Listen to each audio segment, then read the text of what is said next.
Und schon verkackt. Servus, hallo und herzlich willkommen zu einer wahnsinnig neuen, knackfrischen und britschwarmer Folge Bayerisch für Anfänger. Heutiges Thema: ohne Mampf kein Kampf. Also ohne Essen geht es nicht. Und jetzt geht's auch gleich los mit dem ersten Mampf. Rade. Rade ist ein Meerrettich, wird roh in dünnen Scheiben gegessen und ja, Meerrettich. Rade. Fleischpflanzler. Fleischpflanzler, das sind Buletten, Hackfleisch, Buletten.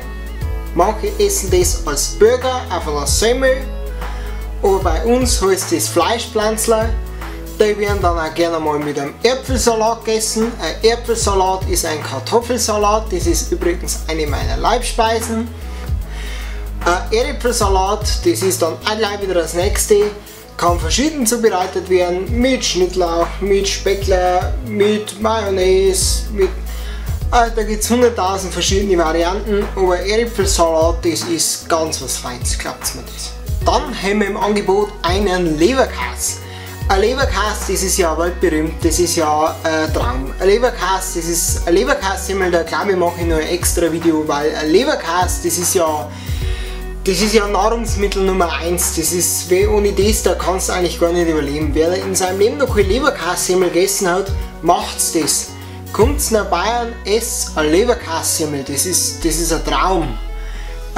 Ich mache noch ein extras Video drüber, weil eine perfekte Leberkäse-Semmel ausschauen muss. Dann haben wir noch ein sehr bekanntes bayerisches Gericht, und zwar Weißwürst mit Brezen.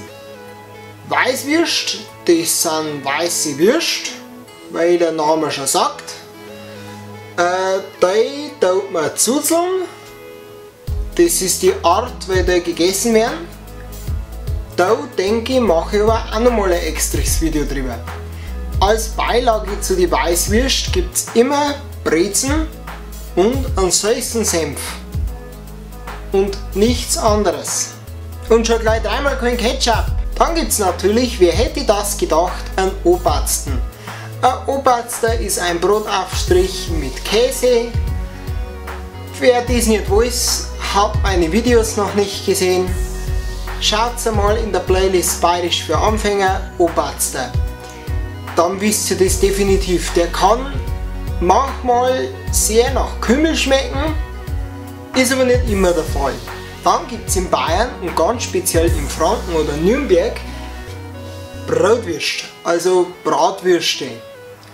Weltberühmt die Nürnberger Bratwürste. Da gibt es zwei Varianten.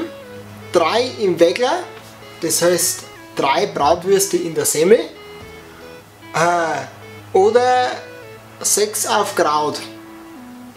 Was das jetzt heißt, darf sich jeder selber ausmalen. Ab zum nächsten Gericht. Eine Abwandlung der Bratwürst sind die sauren Zipfel. Saure Zipfel sind saure Bratwürste, die sind so in so Zwiebel-Essigwasser gekocht. Schmecken komplett anders wie Bratwürst. Das meine ist jetzt nicht, aber das müsste jetzt jeder für sich selber probieren. Wie gesagt, das sind saure Bratwürste, die werden in Bayern saure Zipfel genannt. Ganz bekannt und beliebt natürlich auch der Schweinsbraten mit normalen Erdäpfelknödel oder mit Semmelknödel.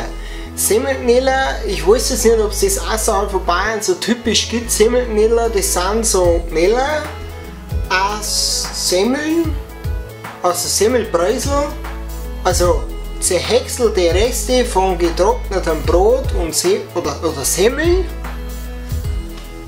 zusammengepampft mit Ohr und Hafer anderen Zeug, schmeckt wahnsinnig gut zu Schweinsbraten.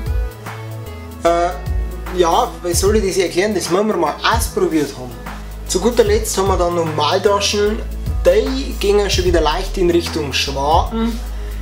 Das sind praktisch Teigtaschen, die in einer Suppe, also die haben gekocht, die werden in einer Suppe serviert. Die können gefüllt sein mit Fleisch, also Fleisch, Hackfleisch, Zeugs, oder Gemüse. Da kann man auch wieder, was dann selber schmeckt, Maultaschen, das ist halt so ein Suppengericht für zwischendurch oder als Vorspeise auch recht gut. So, jetzt nur zu der kilometerlangen Entschuldigung, warum es letzte Woche kein Video gegeben hat. Das hat einen ganz einfachen Grund. Ich habe dieses Video, das ich jetzt aufgenommen habe, eigentlich ja letzte Woche schon aufgenommen. Ja, leider hat sich das dann, als ich das schneiden wollte, so angehört, kleiner Ausschnitt.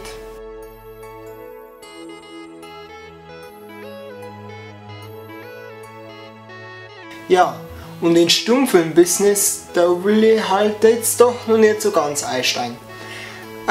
Sorry, aber ich bin jetzt nicht der Mensch, der die ganze Woche nicht weiß, was anfangen soll. Ich bin schon mehr oder weniger beschäftigt und ich bin echt nicht dazu gekommen. Aber jetzt habt ihr ja das Video. Ich freue mich, dass wir immer mehr Abonnenten werden. Kürzlich habe ich mich für 200 Abonnenten bedankt, jetzt sind wir schon 230, glaube ich, 230, 235, irgendwas sowas. Ich finde das klasse, dass ich meine Kultur ein wenig rausbringen kann und freue mich, wenn wir immer mehr werden. Wir sehen uns beim nächsten Mal. Ihr dürft einen Kommentar, ein Like oder einen Daumen nach oben oder was weiß ich, dürft ja alles teilen, ihr dürft auf Facebook vorbeischauen, ihr dürft da was wollt, mir ist das scheiße. Also, wir sehen uns beim nächsten Mal und ihr seid bitte schön freundlich. Servus! Jetzt bin ich doch nochmal da. Ich hätte jetzt fast was vergessen. Letztes Mal habe ich begonnen mit dem Zitate-Raten auf Bayerisch und es war rege Teilnahme, sag ich mal. Es haben einige teilgenommen, es haben eigentlich sinngemäß alle richtig beantwortet. Das Zitat war Veni vidi vici, ihr wisst, was ich meine. Ich kam, sah und siegte von Julius Caesar. Und ihr bekommt natürlich heute auch wieder ein Zitat von mir. Und das heutige Zitat lautet: Die schwierigste Turnerei ist allweil nur, sich selber zu verarschen. Von wem ist dieses Zitat? Wie heißt es in der Originalfassung? Jetzt seid ihr gefragt, schreibt es in die Kommentare und jetzt aber, seid freundlich!